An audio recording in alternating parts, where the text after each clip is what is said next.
Hello everyone, good morning. তোমরা সবাই কেমন আছো? অবশ্যই কমেন্টের মাধ্যমে জানিও। আমরা কিন্তু বেশ ভালো আছি। তো এই ভিডিওটা কিন্তু সরস্বতী পুজোর দিনের। আর এখন কিন্তু সকাল বাজে, তখন কটা বাজে? তখন বাজে ওই 7:30 মতো। আমি স্নান করে রেডি হয়ে নিয়েছি। আর অনেক সকালেই ঠাকুরমশাই চলে এসেছিলো, যেহেতু সরস্বতী পুজোর দিন তো অনেক জায়গায় পুজো করতে হবে, অনেকটা প্রেশার থাকে ওনাদের। তো সে কারণেই মা ওনাকে বলেছিল আমাদের বাড়িতে তাহলে সকালেই করে দিও। তো আমরা তো সবাই উপোস ছিলাম, সাথে আমার মাম্মামও কিছু খায়নি। ওকে একটু কেক খাওয়াতে চেয়েছিলাম, তো ও সেটাও খায়নি। তার মানে মাম্মামেরও উপোস থাকাই হয়েছে। আর আমাদের সঙ্গে কিন্তু মাম্মামও পুরো পুজোটাই করেছে। আমার কোলেই বসেছিল, আমার কোলে ছিল, ঠাম্মার কোলেও ছিল। তো মা এখানে আমাকে, মাম্মামকে, আরও সবাই যারা পুজোতে এসেছিলো, মানে পুজো করছিল আমাদের বাড়িতে, সবাইকে চন্দনের টিপ পরিয়ে দিল।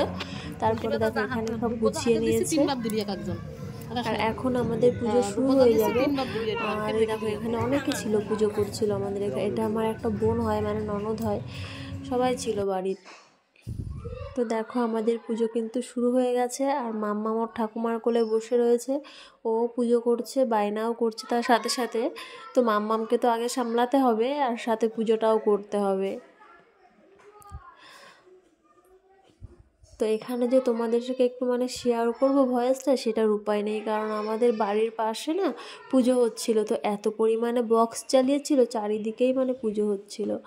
তো বক্সের আওয়াজ এবার যদি আমি মানে আওয়াজটা দিতাম, হয়তো কপিরাইট দিয়ে দেবে, তাই সেই জন্য আমি আর মানে আওয়াজটা দিলাম না, তো ভয়েসই দিলাম। আমি এসবই দেখাবো তোমার, যাই হচ্ছে ঢিলে নাম্বার 1। ভয়েসটা তো বন্ধ করে দেবো, এই ভয়েস আমি দেবো না।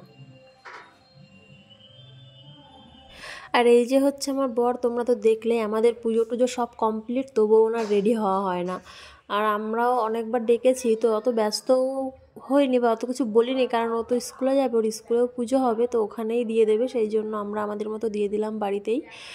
আর তারপরে জামা কাপড়গুলো মেলা হয়নি সকালবেলায়, তখন তো রোদও ওঠেনি, সেই কারণে দেখো পুজো টুজো করে একদম জামা কাপড়গুলো মেলে দিয়েছি। আর এইগুলো ছিল বরের সোয়েটার, এগুলো মাঠে নিয়ে যাচ্ছি, কারণ বাড়িতে দিলে এগুলো আর শোকাবে না, এগুলো তো ভীষণ মোটা। তো মাঠেই যাচ্ছি, বেশ ভালো রোদও উঠেছে। আর মাম্মাম কোথায় গেছে কি জানি, পুজো করে ও ঠাম্মার সঙ্গে দেখলাম সবাইকে একটু প্রসাদ দিচ্ছিল, তারপরে মানে কোথায় গেছে। তো তারা ভাবলাম সেই ফাঁকে তাহলে আমি মাম্মামের জন্য একটু জল গরম বসিয়ে দিই, আর ওকে ওর খাবারের একটু তৈরি করে নিই, তারপরে না হয় ওকে গিয়ে নিয়ে আসবো।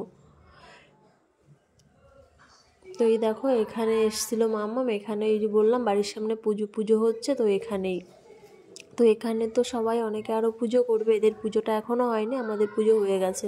সেই জন্য এই যে আমার মাম্মামের ঠাকুমা যে রাস্তায় এসে একটু নাচানাচি করছিল, দেখো ঠাকুমা আর নাতনির কীর্তিকলাপ।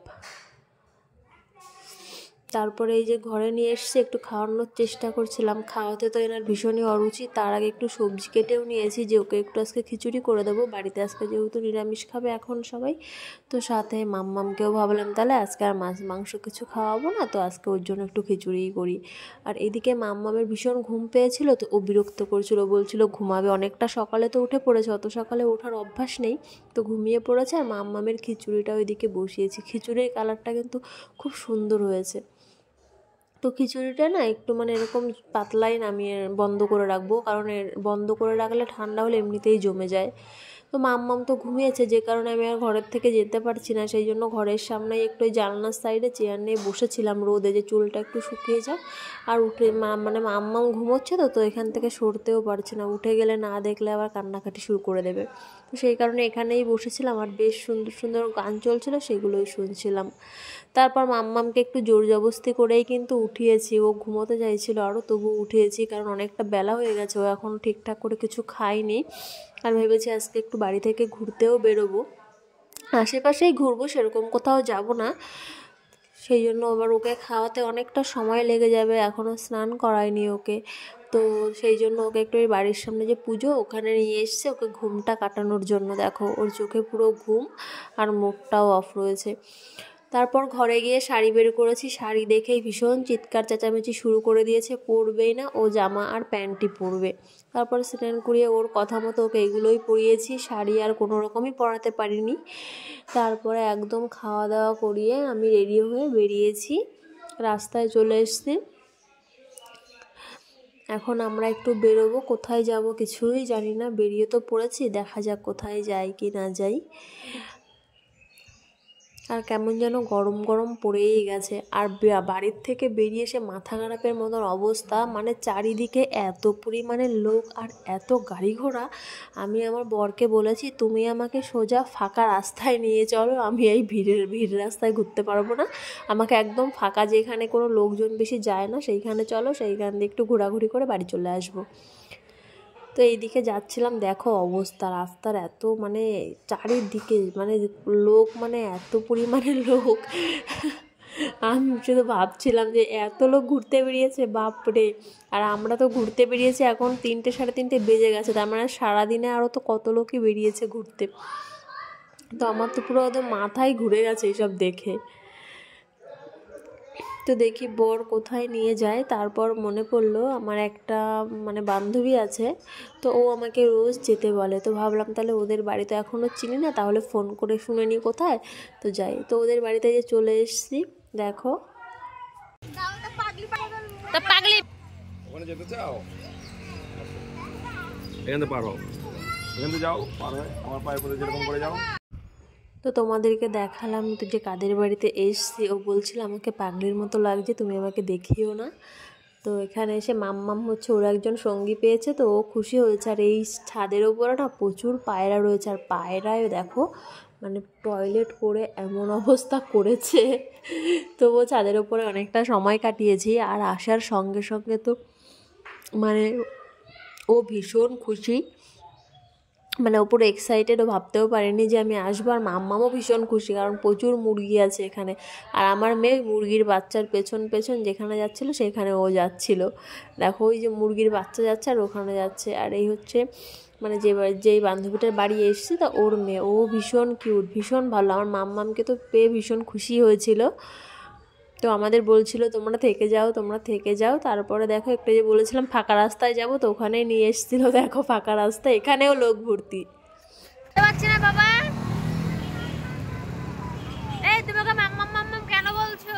ওকে মাম্মাম মাম্মাম বলিনি, মাম্মাম মাম্মা বলেছি। ও মাম্মাম, ওই দোকান থেকে চিকেন ললিপপ পাওয়া যাবে। ওখানে খাবো না, দেখেই পছন্দ হচ্ছে না। ব্যাক করবো। কত করে? কত করে? 3টাই নাও। 3টে দাও, আর কিছু নেবো? তুমি খুশি? খুশি? এই ললিপপ আমি কিন্তু খাবো না। 3টের দাম। 3টে নিচ্ছি। আর ওই পকোড়া কি তাহলে নিবা? তো তুমি কি পকোড়া একটা নাও, একটা নাও। তাহলে কাজ করো, তুমি কি খাবে বলো? দুটো ললিপপ নাও, দুটো পকোড়া নাও।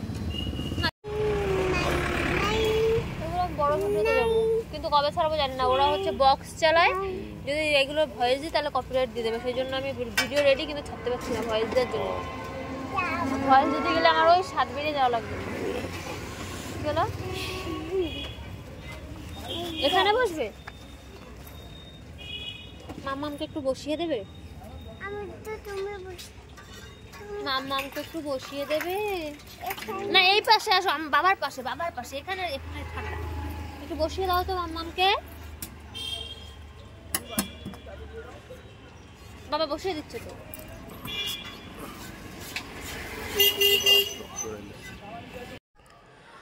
তো আমাদের সরস্বতী পুজো তো এইভাবেই কাটলো সারা দিনটা।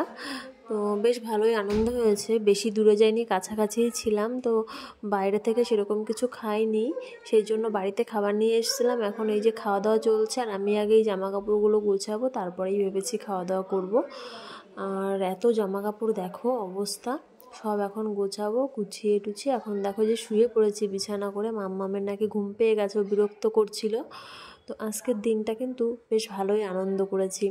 আর যে বান্ধবীদের বাড়িতে গেছিলাম ও কিন্তু আমাদের দেখে পুরো এক্সাইটেড হয়েছিল আর ভীষণ খুশি হয়েছে। তো আর এখন এই যে মা আর মেয়ে একটু দুষ্টুমি করছিলাম বিছানায় শুয়ে শুয়ে। তো এখনই আমরা ঘুমিয়ে পড়বো। তো আজকের দিনটা এভাবেই কাটিয়েছি। চলো টাটা, গুড নাইট, দেখা হবে নতুন।